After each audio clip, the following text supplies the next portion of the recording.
Welcome to Ladies Talking Leafs. I'm Chris. And I'm Sil. And they did it, Leaf fans. Finally, 19 years without a series win is over. How are we feeling? Here's our rattle, and we got our from 1993. Got my cap. So this is our outfits for today, by the way. We got our chains here, and I'm wearing my Rick Vive captain jersey. And yeah, no, it's how are we feeling anyways? How are we feeling, Sil? Day after the big win. I think I'm still a little shell shocked, which we'll get into in a little bit, but yeah, I don't know. I'm out of practice with this, Chris. You know, like there was a few years there where we were getting used to being on this side of the fence, and yeah, so it's difficult to kind of know how to feel. It's like, It's so exciting. I'm so happy for Leafs Nation. I'm happy for all the fans out there. I am happy, beyond happy for my kids, one of whom, the youngest, has never been alive for a playoff series victory. So, even my two oldest were so young the last time it happened. One of them was like 2. So they don't even really remember how any of this feels. And certainly in their, early adult existence, this is all brand new for them. So like all the kids out there that were celebrating on the streets, I am so happy for them. I don't care what the rest of the hockey world thinks about us celebrating this way. I think that we totally deserve it. Yeah, that's a bunch of garbage. Like, I mean, it's like flipping both ways, basically, right? Going from one extreme, saying, 19 years, 18 years, blah, blah, blah, without a series win, you're cursed, da, da, da, da, da. And then now, look at them, they're celebrating because it's like they won the Stanley Cup. Yeah. No, that's not what we were celebrating. No. It was 19 years of pent up excitement being finally let out. And for one, I'm here for that. Yeah. And like you said, there's a whole generation that has not seen anything like this. So for that, I mean, otherwise I'd definitely be down there if I was that age too, down on the street partying, because that's what we did back in 93 and the 2000, like early 2000, that we were down there celebrating. But yeah, no, it was just great. It was a great feeling, and we're still going strong today. That's for sure. Yep. Finally coming down a bit. Finally, we have to gather our thoughts, and but really, really pumped, and it was fantastic. Yeah. All right. So speaking of this, like we're talking about our reaction, but what about the reaction of the team? So like, what are your thoughts on some of the things that we saw, post game and how the team reacted? Yeah. So obviously it was on the ice first. I think like just after JT scored that goal, and I don't know, I keep watching it over and over again. Morgan Rielly's reaction, skating, like he wasn't skating. I don't even know if he went to John Tavares at all, like to celebrate with him in the goal, because all I see is this highlight of him skating to the Leaf bench. And he's like, and just that face, it reminds me of Gary Roberts' face. Right. Like not so much Dougie, let's just say, but Dougie was a little bit skinnier, I guess, in the face in his when he had the black eye and everything, right? But somehow Gary Roberts, I'm thinking of him and that face, and he's like screaming, he's like, right, because he can't, and he's the longest tenured Leaf, and right, just I was just so happy for him. So that's the one reaction that I saw. The other one was after the game. I guess Jake Muzzin was there meeting, I guess, the players going to the room, and he gave Matthews like a big, huge hug sort of thing. And it was just, I just love that, to see him the way he's had that connection with the team all year. And just to see, you feel bad for the guy, but you feel good because he's there and they're keeping him a part of the team. Yeah. Okay. I full disclosure, I haven't seen that, but I'm probably going to go watch that on repeat right after this.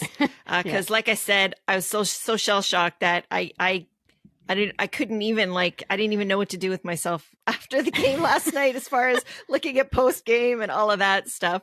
But for me, a couple of the other reactions that really stood out were the Leafs bench. So like you mentioned Morgan Riley coming up there, but I don't think I've ever seen the coaching staff. Like, first of all, Keith's face was like so red. I was like worried he was going to have a heart attack. And he just jumped up and he could have scored like a dunked a basket. He jumped so high, and just they were so excited. And then Ryan O'Reilly, his reaction, like he just was like, I don't know, it was great. Like I really felt like in that moment, like he's been on our team forever, and he's been through this whole journey all these years with these guys, and he hasn't, but his reaction felt like that. And then Matthews giving the huge hug. I'm not even sure. I can't remember who he hugged, but big full on hug. And then just looking to the heavens like this. I think it was like Yarncroke. I think it was Kelly Yarncroke, but I'm not sure. I'm not sure. But yeah, anyways, that part where he's looking to the heavens, like you're saying, it was just like, that's the feeling of all Leafs Nation, I think. 100%. Yeah. So, and then, up in the press box, Kyle Dubas and Spezza, they're our go-to guys. I think they're going to be our go-to guys for however long they go. They're always going to be looking for their reaction.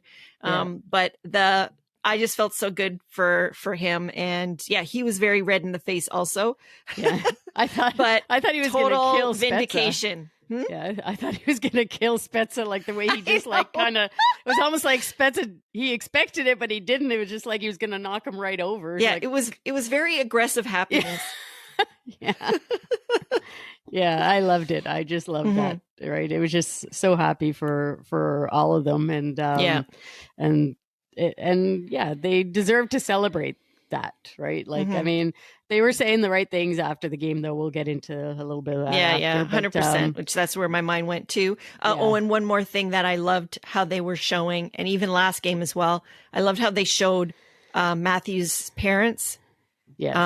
And I loved the how they showed the embrace of father and son afterwards. Yeah. Actually kind of makes me a little emotional. Yeah. I thought that just said it all to me. Yeah. Yeah. And the other thing you should watch, and Leaf fans there, if you haven't watched it already, the Leaf Blueprint, the little clip, that gave me tears. No, I haven't watched it yet. That gave me tears. We tweeted it out anyways too, but I had some tears just earlier today. So it was just tears of happiness, and yeah, it was great. Go ahead. The one thing that I will say is that they went back to that little puck thing that they put the pucks in, that I have criticized beyond belief leading up to this. But I will say that it doesn't have the Stanley Cup on it. Like the original version, the version they had before when they did that, Amazon show, had the Stanley Cup in the middle. This one just has the Leafs logo in the middle. And I think that is a big difference, is that it's not about the outcome now. It's about the team. And a lot of team, not a lot, I don't know a lot, but I saw Dallas Stars have that same thing, actually. Oh, yeah. They have a same plaque they have with the puck thing or whatever. But, so anyway, I just noticed that little bit of a difference between the picture on it. Before was the cup, and this time it's the Leafs logo. Yeah, I was going to ask you about that because I knew you didn't like that last year. No. Yes, yeah. I didn't, but I'm okay with it because I think that it shows a mental shift in the way they're looking at it. And I think that they've taken a page out of Cooper's book. Now they're looking at that process over outcome. Like that's what he likes to preach. So I think I think that's kind of the thinking that they have as well. Yeah. Oh, and another great reaction was Biz Nasty, the spitting chicklets. Yes, I saw that. God. I did see that. Yes. Yeah, that was fun. I love that. Can they not just get him on Hockey Night in Canada? Come on. Yeah, that's true. Yeah. It would be so much better. I mean, how come it's okay for him to be a homer on an American feed and we can't have any homers on our national feed? Like that is to me ridiculous. I mean, they can be a homer for any of the Canadian teams when it's their broadcast, but come on. Yeah. Anyways. Yeah. Anyways. I think we were both able to sync up our feed to Bonesy and Ralph last night. So it was much more enjoyable. Although I will say it was also a little bit more stressful because the reaction was just so much more emotional. So like it's a little bit more monotonous when you're listening to Hockey Night in Canada. So yeah, but I love Jim Ralph though. The just the whole idea. What do we do now? Yeah, and just to when the penalties at the start of the game when Tampa got the 2 penalties, and it was just like he was like, okay, it's like the next one, like it has to come, like it's going to go against the Leafs, and it was automatic, like So, and I know, I mean, I don't know if we want to talk about that but one of the things, like I actually was listening to some post game from the Leafs. The Leafs post-game podcast with JD Bunkus, Sam McKee, and Justin Bourne. And they were actually talking about that and wondering why the league is so like that, where it has to be even. And I honestly think, I was thinking about that, and I honestly think it's because the kids and referees, they all grow up in the system of minor hockey where it's fair play. It's keeping it even. It's like everybody having their chance and to participate and trying to keep it fair. I actually think that that's where it comes from, because it's ingrained in them to make it as even as possible from a very early age. And somehow, like, they don't need to be doing that in the professional game, but I think because these refs kind of grow up out of that system, I wonder if that is part of the reason why it's this way. Yeah, maybe, I don't know, but whatever. It didn't end up hurting us or anything. And no, it didn't. I mean, we didn't do anything on our power plays either. But. No, and there was a high-sticking non-call that actually went in our favor for a change. Yes. So that evens things up from 1993, 10 years ago. Sort of. Maybe a little bit, because that was in a more important game than this, but... Yeah. Mm-hmm. Okay, so we're going to give a shout out to @Matt_Curtis on Twitter, who gave us a thumbs up by telling us that he loves our podcast. So thank you so much. And of course, we love hearing from our listeners. So just a reminder, you can leave us a rating or a review and let us know what you think of the show. It's easy on Apple and Spotify. A simple click on Spotify. 5 stars, of course. All right. We always want the 5 stars. Even 4 stars is good. But no. We'll take it. Yeah, we'll take it. And leave a comment, DM us, letting us know and what you think of our show. And and that just keeps us motivated too, even though we are always motivated to talk Leafs. Yeah. To be fair, we would talk regardless. You can pretty much tell. Yeah. And also you can find us on YouTube now. So please watch us and listen to us there. And if you do watch, you can see our different get-ups that we are going to wear every show. We're going to try to amp it up a little bit more depending on how far the Leafs go. So be sure to subscribe to our YouTube channel, and that you can find at our handle, which is at LTL1917. And you can see videos that we post after games, because we are going to be going to as many of the playoff games as we can possibly go to. And we post during the regular season as well. So anyway, now it's time to get on with the show. And of course, we're going to start with even more Leaf talk than we've already had. We're going to go through games 4 to the series clinching game 6. And then we're going to run our Ladies Talking Leafs playoff highlight reel. And in a third period segment, we're going to go around the league to look at some of the other series and as to where they sit and the status of all these teams going into the second round. So without any further ado, let's talk Leafs. All right. So game number 4. That was a thriller, actually. We're gonna spend a little bit of time on each one, but obviously game 6 we'll talk about the most probably. But game number 4 was a big OT win. Again, like it's funny how these OT wins are going in our favor this year, but which is great. 5-4, Alexander Kerfoot scoring the OT winner, and that was actually a comeback win too. With they were down, like being down 3-1 in the third period, sorry, they were down 4-1. Yes. Right, because they had to come back 3 goals. Yeah, got that wrong.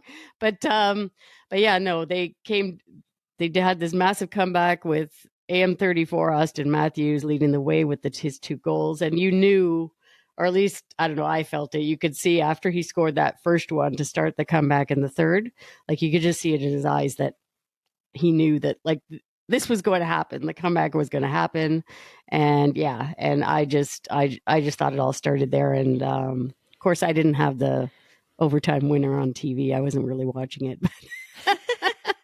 Yes, I couldn't. But you know what? Like that's you got to keep doing it now. I was sad to say, but yeah, I have to agree with you with Matthews there. His reaction after he scored the first one and how he just was like just ready to rally the troops to keep going. That really reminded me of like classic Tom Brady in the Super Bowl. 2 minutes to go. Yeah. You know, hurry up offense and just basically winning the game like within the last 2 minutes. Like that's the same mentality. And I feel like great players show up in big moments like that. And yeah, so he definitely was the quarterback of that comeback. And yeah, like honestly, we talked about it in the last episode with game 3, how that was normally a game that we would lose. For sure, this was normally a game that basically this is the difference is that in the past, if we got behind that far, they would be thinking of the game loss in the end instead of thinking of the next goal and thinking of the process and thinking of, you know, just the next play. Yeah. And they haven't done that. Yeah. And the big thing in that game too was like Samsonov he stopped the penalty shot there too on Hagel, like that, to stop that. And then, because I mean, obviously letting in the 4 goals, it's obviously for goals against average, like that's not the greatest, but again, he made the timely saves in this series, and they were big saves. That was one of them, and then and then there was another one towards the end of the game before overtime. I think it was Nick Paul, but yeah, and then we just managed to get it. And it's funny how it's like the overtimes they weren't long either. Like it was all, thank goodness. Goodness. Yeah, they weren't that long. So, so that was game number 4. And then there's game number 5. Yeah, so game number 5 was a 4-2 loss at home. Morgan Riley scored first, but Tampa got right back in it. And again, it seemed like they were going for that kind of 11th hour comeback. I think Matthews scored to get us within 1. But then they had the empty netter and we couldn't quite get it to overtime in that game. Yeah, and that one there, I think it's like you said, it's like the air was sucked out of the building as soon as I forget who scored that tying goal with I think it was Braden Point, but I'm not positive, on Thursday night on game 5, but it just, because the building erupted when Riley scored that first goal, and he was just like with his hands, he was like hanging, like he was like so happy himself. But then of course there was our friend Justin Hall that kind of, we won't bash him or anything. I think he's had enough of that. But he was on the ice for quite a number of the goals, and just to have the Tampa score the goal immediately back, it didn't give the crowd any life to keep it going. I mean, it was a good crowd. All the crowds there at Scotiabank Arena were good. But it just sucked the life a little bit out of the building right away. And then,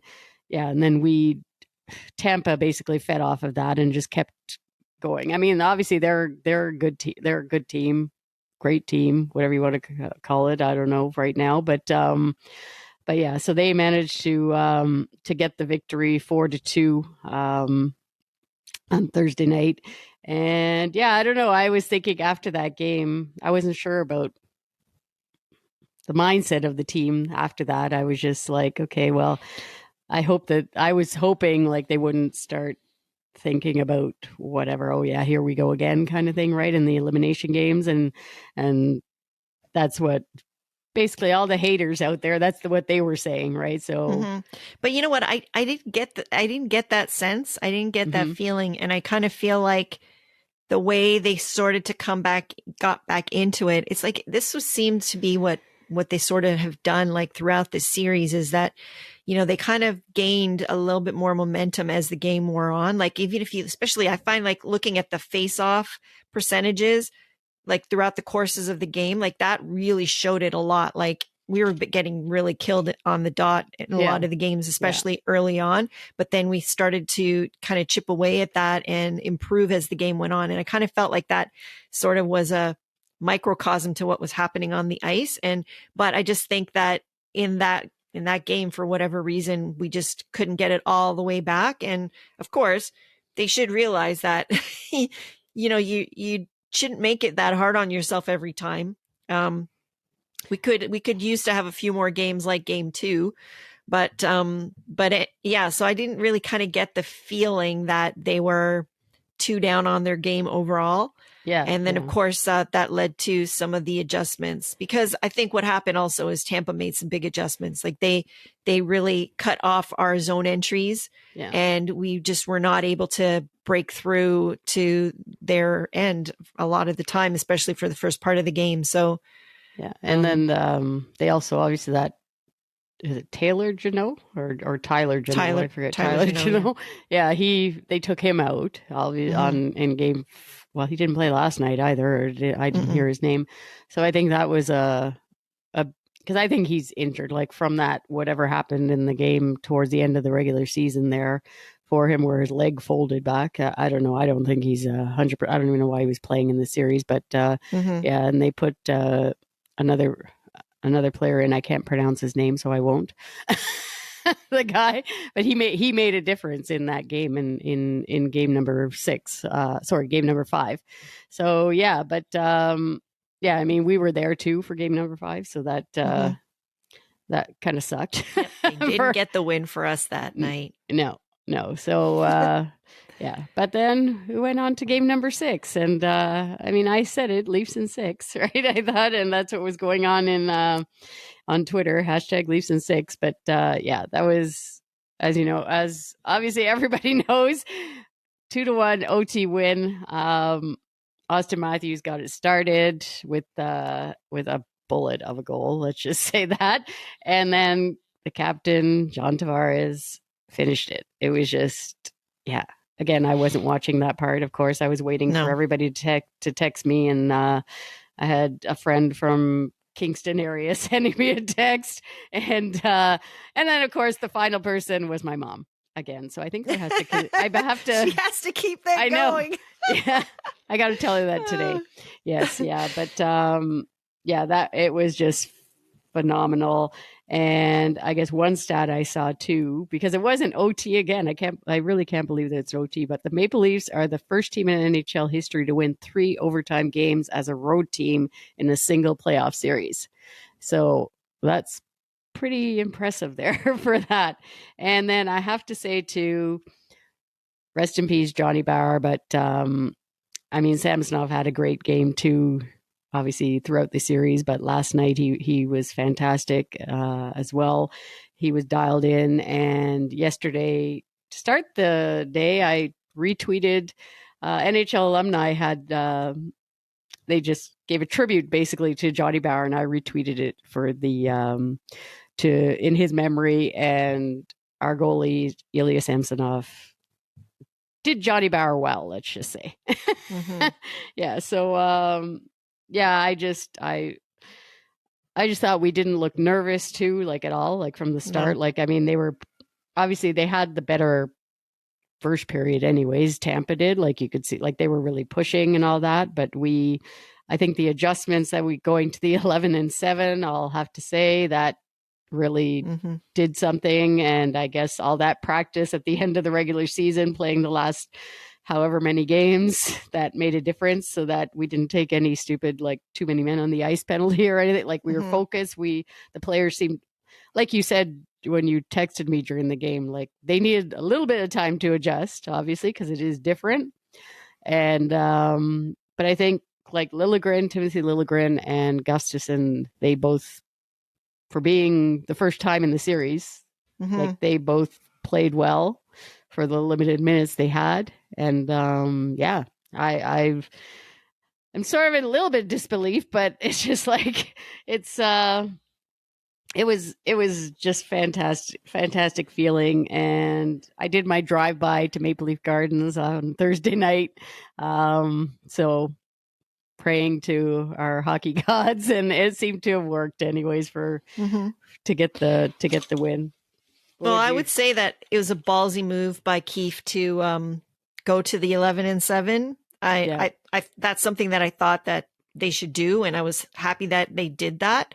I was really shocked though that it was going to be that he actually had the guts to take Hall out, and I was surprised when both Liljegren and Gustafsson got in as well. So I don't know. It was funny too with Michael Bunting. We haven't mentioned Scarborough at all. Yeah. He had good shifts, obviously, sort of thing, but it's just like you didn't notice any of the shenanigans. Like it was kind of but I think neither team could afford the shenanigans, so I think that's part of the reason why there wasn't any. Because even Tampa, I think the shenanigans got shut down really early because Maroons tried to start something right at the get-go there, but Shen shut that down pretty darn quick. And then after that, there was really nothing. Like, I didn't notice Corey Perry much at all after that. And of course, I think that he got hurt in the end as well. You think he got hurt from being hammered by McCabe there? Because Jake McCabe, I think so. He hammered him pretty good. Like he knocked him down. So that was a good highlight. That's going around Twitter a lot. Yeah. So I kind of feel like that was part of it, is that both teams knew that they couldn't afford any of that kind of stuff happening. Yeah. I just, I think Gustafsson kind of got in a little bit of trouble on that first goal, but the fact that he didn't play Hall at all, I was so surprised. Like I thought that if they were going to go 11-7, he would still play, but they would just use him more for penalty killing. Yeah. But anyway, Liljegren, he played great. Yeah. He did not miss a beat. I was like surprised. And he added definitely a dimension that we've been missing, because what have we been missing? A D-man who could break the puck out of the zone and skate with it. And he can do that. Yeah. So. Yeah. And that, and I think definitely too, that helped Giordano too. I'm so happy for him too. I didn't realize that this is his first time getting past the first round as well. Really? Yeah. In his whole career? Yes. Wow. I read, hopefully that's correct, because if I'm not sorry, but I read that on normally the followers, like, or on Twitter, the people that were following are like David Alter, Mark Masters. I'm sure it was Luke Fox of Sportsnet. Like those are that's generally when I'm thinking of things like that, it's coming from them, so they know their stuff. And but I was so happy for him, like that is like he's basically part of the group in a different way that way. Right? Yeah. Like getting past that first round, right? So that was great. Another thing that was great that can shut the people up, I guess, is some of the people anyways that go with the whole thing about the core 4 or core 5 now.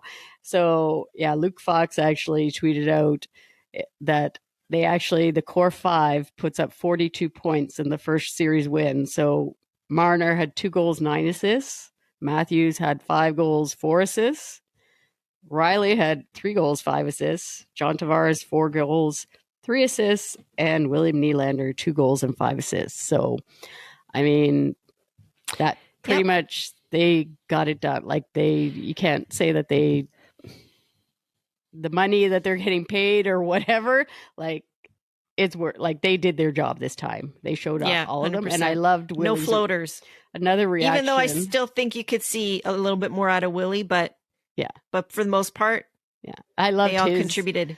Like the way we said in the our last show, I guess I was mentioning how Willie, like how he said he just wants to effing win, sort of thing, right? But I saw on the Leaf Blueprint on that clip, they showed him he had his jersey off and everything, and Mitch was right in front of him, and he just looks at Mitch, and he's just like, he's like shaking. This is in the dressing room. He was like shaking Mitch. Mitch was like, he was like he was like confused. Sorry, the rate, but Willie was just so excited. Just it was great to see, anyways, right? Just to see those two guys, like, and just being part of the core for so long and dealing with everything they've dealt with.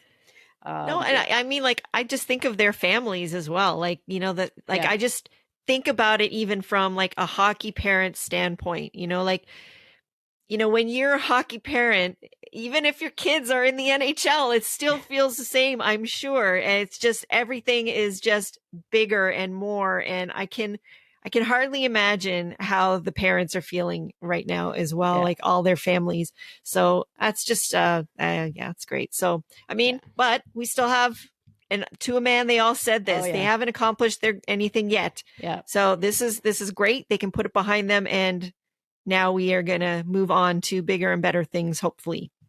Yeah, no, like Mitch Marner, there's a quote here. Mark Masters tweeted it saying, like, obviously it's special. Like obviously with John Tavares and him, like, being both on the, like, obviously Tavares scoring the winning goal, being both from Toronto and doing that for the Toronto Maple Leafs. And they want to do something special for this team, but they're not satisfied. Like he said that, he goes, there's a lot more things ahead, and we're getting ready for it, or we're ready for it. So, and like Austin Matthews said the same thing, right? Like, it's a monkey off the back sort of thing, but you know, there's bigger things that they're focused on. And it was great to hear that from leaders of the team. So and the other stat here, one more before we get into the to the highlight reel, but the other stat I wanted to just mention was with Morgan Rielly. He had 4 assists in game 2, the OT winner in game 3, the game tying goal in game 4, which sent it to OT, and then an assist on the OT series winner in game 6. So the guys, he was just a beast in this series. So it's just exciting, and we're excited. I'm very excited to roll the Ladies Talking Leafs playoff highlight reel. So let's get to it and roll it. All right. So in the number 3 spot, we have Austin Matthews. So you could see it in game 4 with the comeback, with scoring 2 goals in that game. He was on a mission. He started it off for us in game 6 with a rocket of a shot past Vasilevsky. We've already really talked about it in depth, but he was definitely the star quarterback of a lot of this. And, he is on a mission, and God, what a bulldog he is. And the fact that he's so solid and so strong, Tampa Bay players were just bouncing off of him and could not get him could not strip the puck off of him, could not get him off the puck, especially on that goal when he scored that. Yeah, no, you could just see it in his eyes again. Like, after he scored that goal, like, you knew that, like, he wasn't going to let us lose that game somehow. Like, it just, I don't know. I just felt that way. He, and like you're saying, just his strength on the puck. I don't know what he ended up in the faceoffs, like, cause it was interesting the way like, every draw they were losing, like, at one point, like, it was just but normally, like, he's always pretty strong on the draw, and he was just controlling the play out there, and being the 11-7 again. I think that really it gave him the opportunity to get more ice time, and playing with Mitch. And I thought they would actually put Bunting up there with them again, but they just stuck with they had Willie on there once, a few times with them, but no, he was definitely worthy of our number 3 highlight reel, that's for sure. So number 2 is our goalie, Ilya Sammy Never Breaks Samsonov. Oh God, what a guy! Even on Instagram today, he actually put on his story, he put like the team celebrating or whatever, and he just says, "Keep smiling." That's all he had as the caption. He put "keep smiling," and I could just see it. I was just like, "Oh my God," it made me smile, right? But yeah, he stopped that penalty shot on Hagel, like I mentioned, in Game 4. He has 3 overtime wins in the series. He came up with some huge saves in game number 6 on Braden Point with about 8 minutes left, and then Ross Colton with about 3 minutes left. And yeah, last night, like in that series clinching win, he was dialed in. He was focused. There was really only maybe the very first game of the series, I guess, is the one that where he was kind of swimming a little bit, and maybe I was going to say swimming Sammy is in the distant memory now. Yeah. He was a little bit unsettled on Thursday night as well in game number 5, not quite as much, but yeah, no, he was fantastic, and he has that, when he is dialed in, like he just has that calmness, and Sheldon Keefe said that too, like at the end of the game, like the team fed off of that. They fed off that that calming energy from him. Well, I think the fans do too. Yeah, honestly, yeah. Like I was thinking back to previous series when we were down this way and we were, had these overtimes or had to come back, and how I didn't feel that the possibility that we could, and it was just much more depressing and frustrating, and I didn't feel that same level of frustration. And I think that it's partly owed to him. And, we were talking many times about how we just need a goalie to steal us a game. And he's done, basically you could say he's done that twice in this series. So, that's what you need. You need somebody to be a rock back there to give our star players the time to be able to put something together in the offensive zone. Yeah.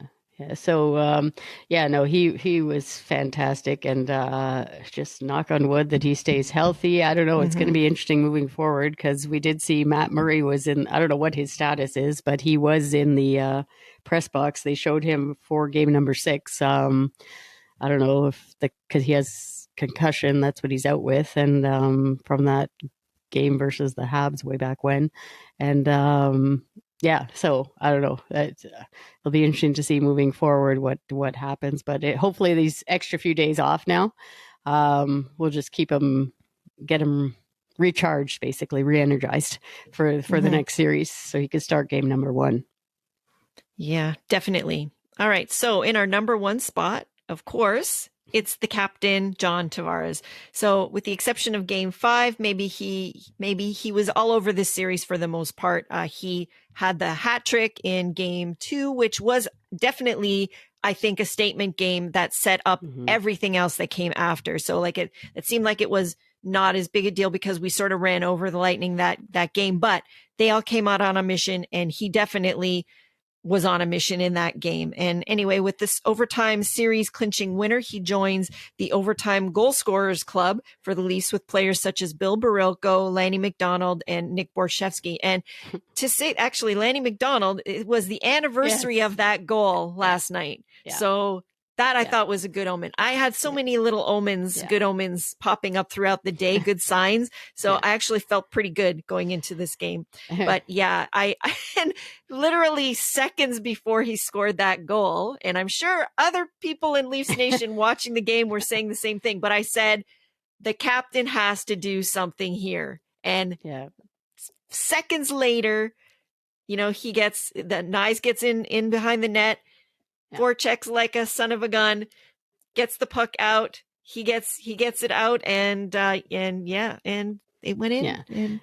And we should, before we continue talking about the game with John Tavares, but he had a little girl this past week. Oh my gosh. It was just John Tavares Foundation put that out on social media today. So congratulations to him. And that's unbelievable. Like, I don't know, I guess because it was this week. So I don't know. Hopefully he was there for it. But I mean, because obviously that's a pretty important thing in life. And I think they needed to time that one a little better. But yeah. But yeah, no. it was congratulations anyways to him and his family for adding another new member to Leafs Nation to she has a little jersey on. It's so cute and already. And but yeah, no, the overtime goal though, when Nick Borshevsky was mentioned there, I just remember I was when I was reading that, I was looking out on my balcony here and I was remembering how I was at Sill's place in that year, 93, and Nick Borshevsky were at her apartment here in Toronto, and I went out on the balcony and screamed. Basically, I woke up almost her entire neighborhood, their quiet neighborhood in Toronto, and I was thinking of doing the same thing, but then I thought, okay, no, that's okay. I'm a little bit older now. Maybe I should be a bit calmer. But no, but when you mention that though, like now I'm thinking of that bench celebration right after that goal and how the city was just so, taken up with that whole thing. And it was, again, that same sort of relief at that time. And that was even, many years of misery coming out of the 80s. And so it's really similar feelings, actually. Yeah, it is. Now that you think of it, like Pat Burns was like, he like when he grabbed to shake the hand and hug the guy, like it was just like his assistants, like it was the same. Yeah, remember like the trainer like threw up like all the and the trainer threw that. And then they showed Cliff Fletcher in the press box and they were all like jumping up and everything, right? Like so really similar. Very similar. Yeah. Yeah, you're right that way. But yeah, no, the captain, I mean, you can't like he definitely came through and just I've been watching that overtime goal because I didn't see it right live there. I've been watching it practically all day long today and just he basically hung on to the puck for so long. He went up to the blue line and just kept going with it, gave it down to Marner. Marner was doing something in the corner there, trying to obviously keep control of it. And then JT came back and took it back from him behind the net.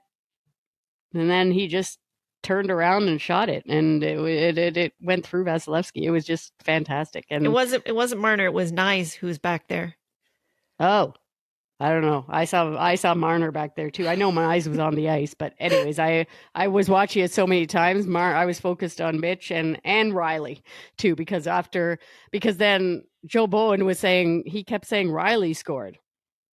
Oh yeah, because it looked like he could have tipped it because he was right in front of the net, which is like actually incredible that this is how it's been so great that the D has kind of gotten into the play offensively because how much have we been saying that all year long that we don't get enough from our defense as far as goals and points, and so the fact that he was right in there on goal, I think that made it difficult for Vasilevsky. And so I think they thought that it was tipped, right? So, but it wasn't. It was tipped, but it was off a Tampa player, not Riley. And all right, and a shot to Islander fans out there too, because JT got it done for you guys that you celebrated so much to get a series clinching win years ago. And and he did it for us. So thank you, Islander fans, right? You could hopefully you're enjoying your golfing season right now. Yes. So I think that some of them are, I did see that there was a comment from an Islanders fan saying that they want the Leafs to do well, just not JT. But anyways. That's not possible. Yeah, exactly. For one not to do it with the other. So anyway, want everyone to stay tuned as well later in the show. We're each going to give our star of the series and breakout star of the series as well. So now it's nice because we finish off our series in 6 and we get a few days of extra rest while we wait for the Bruins-Panthers series to finish up Game 7 tonight. And isn't that one of the things that we asked for, them to be pushed to to Game 7 and to really beat on each other? So we definitely got that, which is good. So now it's time to talk a little bit about the other series that are still going on or completed in our third period segment. Yeah, so let's start off the third period with our with that series, the Panthers and the Bruins. I mean, I am kind of a bit surprised that they managed to that the Panthers managed to come back in the series and take it to 7 now. It didn't look good early on. No, and I guess I don't know. Matthew Tkachuk wasn't even like, I don't know. I was not hearing his name in that series, like to say that he was doing what he can, but he played in game number 6. He and number 5 too. He was a force like in Boston, to keep the series going, and yeah, I think he was the difference. Bobrovsky was also has come to play finally. I guess that Alex Lyon, I think, initially started the series. With Florida in goal. But it comes down to it with Allmark. Like, again, they could have this fantastic like regular season and everything, and they can hug their goalies the way they jump up. They look like idiots there at the end of every game and during the regular season. But it's not the playoffs. And Allmark had like one game, I guess, prior to this. I think maybe he didn't have a game because he played with Buffalo. So Buffalo hasn't made it in years, but before he came to the Bruins, but yeah, no, he's not having a great series, let's just say. And there was even questions whether or not in game number 6 if Swayman would have got in, but they went with Allmark again, and yeah, that was just a crazy game. I saw like 7-5. Like the goals were just like coming all the time. And I was just like, wow, this is a playoff game. Like that was just unbelievable, the way the scoring was happening. It'll be interesting to see who they start tonight. If they do go with Swayman, but yeah, it's, well, this is the thing. It's like when you're not tested in the regular season, it's really hard to then kind of ramp it up because you're getting all of your adversity in 2 weeks. Yeah. So it's kind of tough. They didn't really go through too much hardship during the regular season. And I don't know, I think Bergeron did play the last game, but I'm not sure that he's 100%. So that's kind of tough on them. Yeah, but it's not Patrice Bergeron from 5-6 years ago either, right? Like, no. I mean, he has miles on him. So yeah, the injury, I mean, maybe he's fine, but that kind of injury or whatever the injury is, like, the older you get, right, as an athlete, it's just harder to get through it, especially in the intensity of playoff hockey. Like it's not easy, let's just say. It's like, yeah. So I don't know. It'll be interesting. I hope they beat up on each other tonight. Like we all, Leafs Nation, I'm sure all of us want that to happen. And, there's different factors, when you look at like who would we rather get, in the next round. Yeah. I think a lot of people want the Panthers. And I mean, I think that would be, they play a little bit more similar style to us, but then you've also got the question, like they're coming off like a series where they basically got themselves back into it. And then if they win it, then they're riding that kind of, motivation and energy. But then you talk about Boston, there's also a case for wanting to get that monkey off of our back now, so why wouldn't we want them, and maybe they are not in the best shape right now, like we're saying, because they're an older team and everything. So I don't know, hard to say. I don't really care which team we get. Personally. Whoever we get. And I think that we can play with either of them. So that's all fine. Yeah. All right. So checking in with the other series that we didn't talk about last time, we're going to start with the Canes Islanders. It wasn't really very exciting series. And I think that Carolina, has had pretty much the easiest matchup going into this first round. Interesting, the goalies they decide to go with, but I know do you want to talk about last night's game, the closeout, and who was in net? It was Friday night, but they put Freddie in. Oh yeah, I was happy for Freddie, right? He finally, and then it was funny though because we were wondering where was he all series, like because he wasn't even backing up for. I don't even know if he backed up for any of the games, and he just showed up for Game 6. I don't think he was there prior to that, and he played. That's his first series win since playing with Carolina. Or sorry, with Anaheim. when he went to the when they were like that. So then, well, that's what I mean. Like he just got a monkey off of his back too. Yeah. And all the Leafs ghosts that even went to other teams are now done. And I think, well, what somebody said on Twitter was hilarious, because they said because he won that on Friday night and got the monkey off his back, that's a good omen for the Leafs for last night on Saturday night, right? Like it's just gonna go into our game, right? And I mean, it happened, but whatever. I mean, it's just so funny how we connect all these things. It's kind of silly, but only Leafs Nation would do that. only Leafs Nation would think of that, right? As a good omen. But yeah, no, I'm happy for Freddie. And actually, speaking of other like previous players, like during the whole 19-year thing, like you think of guys like JVR and Bozak and like Kadri, even though he's still playing with they're all still playing, although I don't know about Bozak, but like Phaneuf, like I was surprised Dion Phaneuf, like on his social media, he's not really, like, the team gave him quite a bit recently. I think it was last season, like they honored him for what he did for the organization. He still has a strong connection with Morgan Rielly, and but he doesn't put nothing on his, like nothing to do with the Leafs. He's always on vacation. It's almost like the Joffrey Lupul thing, like he's always showing vacation photos, nothing to do with the Leafs. But anyhow, I wonder with these alumni or not alumni, but these former players, how they, like, I'm sure they're still connected with like with this core, like, because Bozak and JVR, like they were here in the start when they were just coming in, right?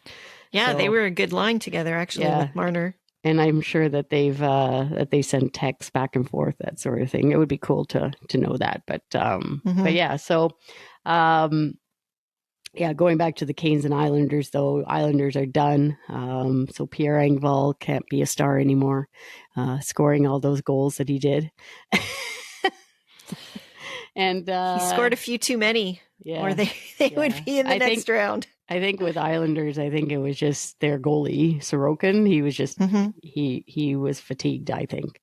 Like it just. Well, yeah, because he just basically, they played him into the ground pretty much during the season. And it's too bad. But again, that's the same sort of thing, is that with a lot of these goalies, you just don't know what you're going to get. And I mean, a lot of people could say the same thing about Samsonov. Like, he's still somewhat unproven, but he's passed this first hurdle, and some of these guys, it's going to take a few more disappointments to maybe get there. So and despite having great seasons. One thing, I guess Sebastian Aho of the Canes, because there's the two, which I keep getting confused. There's one on the Islanders as well with the exact same name. But the one on the Canes, he had an awesome series as well for the Hurricanes. So, so congrats to Freddie and the Canes. And they don't do that, whatever it is, the, what do they call it? The storm surge thing. They don't do that in the playoffs, but. No, that's good. Yeah, that's good. That'd be really, really annoying and lame. Yeah, it was. All right. So anyway, let's cover a couple more, but we're going to have to make it a little bit brief. Yeah. So the Wild not go on too long. So the Wild and the Stars. Stars took the series in 6 games. With that, the Wild basically they had a big loss there. Eriksson Ek. He was out for the series, I think, or maybe he only played the first couple of games, but he got injured, so that really hurt them.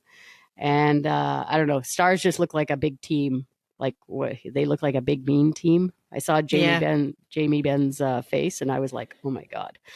That's like, he's a competitive guy, and Jake Ottinger in goal. It's fantastic, right? But I saw a bit of that series, and Stars deserve to win that one. That's all I have to say for that one. Well, shout out to our producer, Alex, for that one, because he's a Dallas Stars fan. So he will be very happy that they're going on to the next round.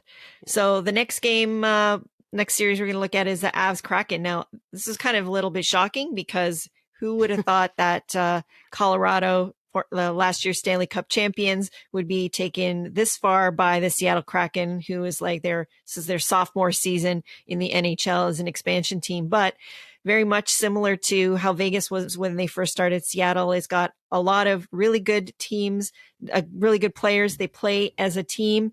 There's not too many guys that, stand on their head. And the story there is Grubauer in net for the Kraken, and he played for the Avalanche before. So he's really showing up for his current team now.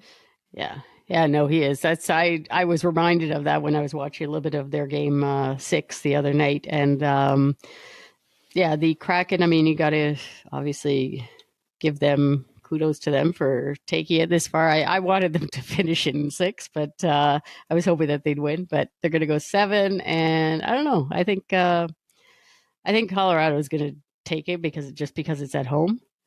But you never know. Yeah, and I mean, and they should be able to find a way. Yeah. But again, it just shows that any team can do damage in this first round, and it doesn't matter, what you've done before or how good you were in the season. I think they have struggled this season, the Avalanche. It hasn't been the easiest run for them. The cap constraints have definitely, put a number on their team, and they're missing a lot of key components that they couldn't keep. But with Nathan MacKinnon and Cale Makar, you've always got a chance, right? Oh yeah, for sure. And then the Kraken don't have Jared McCann that we were talking about before the show, who's a 40-goal scorer, I believe, and right. So that takes a lot out of their offense from that hit that he took from Cale Makar. Yeah. So we'll see what happens to that one going to 7. And and just I guess the quick mention going to the Jets losing to Vegas in 5 games. Won't get too much into that. That was quite interesting what Rick Bowness said after the game, really calling out the players there. And if that was a Leaf coach saying that, they would never play in the league again. No. And then the Oilers beating the Kings in 6 games. Again, whatever. I like, obviously we all like Leaf Station loves Zach Hyman. And he did turn up to I was saying to Silka's last show, I said that Zach Hyman wasn't doing much. And then like that next game, it was game number 4, I think it was, for the Oilers. And he scores the OT winner, or he scores in that game. So that was kind of funny. But so they're done in 6 games as well. And Draisaitl was a beast in that series, really. He was if he wasn't playing behind Connor McDavid, I think like everybody in the league would be talking about Leon Draisaitl, I think. The way he played in that. Absolutely. He is built for the playoffs, I think, much more so than McDavid in a sense. Like McDavid, obviously every team that plays him, they're going to key on him a lot. Yeah. But Draisaitl's style, he's a big body. He's more of a power forward type of guy. He's got a different style of game that really lends itself well to playoff success, I think. Yeah. All right, so now we get to wait and see who the Leafs will play in round number 2 while still enjoying this huge first round series win.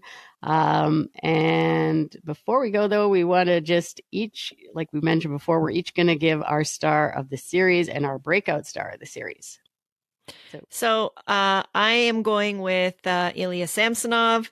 As we mentioned, we've been yearning for a goaltender that we feel that we can really trust back there.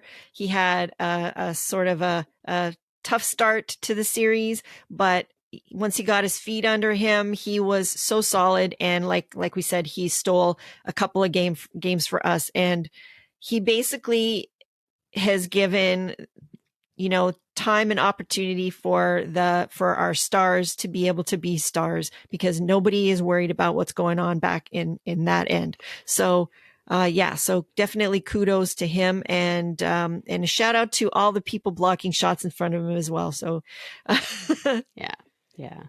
All right. And I'm going with, we're both really going with both of these players, but Morgan Rielly is my star of the series. We already went through all the stats and what he did during the series. He was just so key to it, and a key to winning it. And I just love before this game number 6, he said, "We're confident in our group. We are here for a reason. We've played good hockey. We beat them in the series before, so we believe we can do it again. And there is no doubt." So like he's captain material, really. Like, I mean, he's the longest tenured Leaf. He did everything in this series. Like, I don't know. I see him as like a bona fide number one. The way he played in this series, just the minutes that he played, and just the way he controlled the play on the ice when he was on, and so he's my star of the series, definitely. And he's totally deserving of that, 100%. Yeah, and I love his dad. Yes, he's hilarious. Yeah. So now we do have a couple of breakout stars as well. It's always going to take some other guys to show up and chip in and do some things that they, are kind of outside of themselves that they aren't normally known for. And in this series, we have two people that we want to give a shout out to, and that one is Matthew Nyes and the other is Luke Shen. I'll talk about Matthew Nyes a little bit. So personally for me, because I love this kid so much. He was inserted. Like, who would have thought that there would be something good that came out of Bunting's suspension? But if you could say that, he is it, because he wouldn't have gotten into this series if it wasn't for that. Probably unlikely. Yeah. And the poise that he's been able to show, the skill set that he's shown, he's been on the ice for all three of the overtime goals and contributed to the plays. So definitely kudos to the kid. It remains to be seen how much he's going to play in this next round. I do think he's maybe getting a little bit tired. So I think he's played a lot of hockey in a short period of time. So maybe he needs a little bit of a break, but knowing, that the coaches have a lot of trust in him, and he will, perform when needed. So definitely a breath of fresh air, that kid. Yeah. And we have, we have an amazing training staff and medical staff to help him get through hopefully what is going to be a long playoff run here. And Luke Shen, I mean, former Leaf, current Leaf. What more can you say with the way he was? I put it on our Instagram story, the joy in his face, like he was hugging John Tavares, after he scored. It's just a great thing. I put it on on our story anyways. But he's the minutes that he played for just his age. I don't know exactly how old he is right now, but I mean, he's an older, obviously, NHL defenseman playing those hard minutes. I think he's around JT's age. Yeah? Okay. He's 32 or ish, something like that. Oh, okay. So he's not that old yet then. Okay. No. He's not for hockey player universe, let's just say, right? Because that's definitely not old in your early 30s. But yeah, so I mean, he did everything. I think it helped that he played for Tampa before too. Oh, for sure. Yeah, it just knowing the little games that they play and all that, just with Maroon and Perry and all that, it's just he was able to just keep a check on that. And I just think it's great that he's back, and he's a person too that he openly said he has an appreciation, more of an appreciation of being a Toronto Maple Leaf now than when he was originally here, when it was really obviously it was a tough go at that time. But yeah. So what I would say though for him though is that, beyond all of these other intangibles, his play on the ice has been a lot more than we thought we were going to get. We got him for his toughness, for his stay-at-home play, but who knew that we were getting the closeted Bobby Orr coming in to play? The actual plays he's made, the way he's been able to break the puck out of the zone, the fact that he is so solid back there, which has been able to give Morgan Riley the ability to elevate his game. I think those are all things that we didn't think we were going to get when we signed him. Yeah, no, for sure. But yeah, so we're going on to round number 2. And just a reminder, we're going weekly with our podcast. So hit that follow button wherever you listen to us and don't miss any of our shows. Also be sure to follow us on social media, Twitter, Instagram, Facebook. Our handle is at LTL1917, and be sure to leave us a rating or review. and let us know what you think of the show. It's easy on Apple and Spotify. Like we mentioned at the start of the show, you just have to click 5-star. And it's important for our show to get exposure as a source for Leaf content. And we thank you for taking the time. Another way to help us out is by visiting our Ko-fi page at ko-fi.com. You can follow us there. And if you choose to, you can support us by buying us a coffee.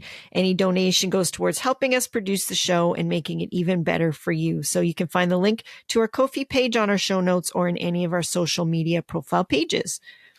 Yeah. And taking the time, as always, we want to thank our healthcare workers and first responders for everything that they do. And thanks for listening and watching. Till next time, go Leafs, go!